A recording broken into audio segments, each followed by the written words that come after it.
দেখো আজকে একটু সামান্য মাংস রান্না করব। কিভাবে মাংসটা রান্না করতেছি দেখো।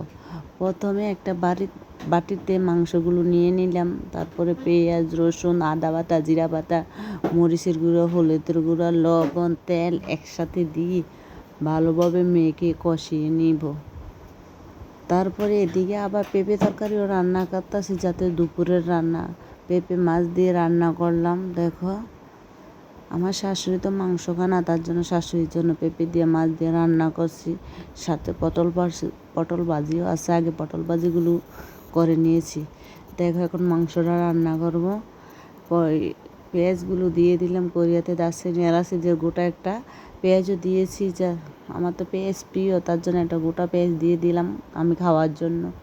এখন মাংসগুলো ভালোভাবে কষিয়ে নিয়েছি, তারপর আলুগুলো দিয়ে একসাথে, তারপরে একটু জল দিয়ে দিলাম মাখা মাখা করে।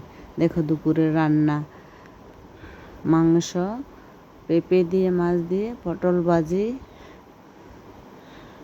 ভিডিওটা ভালো লাগে লাইক এবং কমেন্ট করে দিবেন কেমন হয়েছে।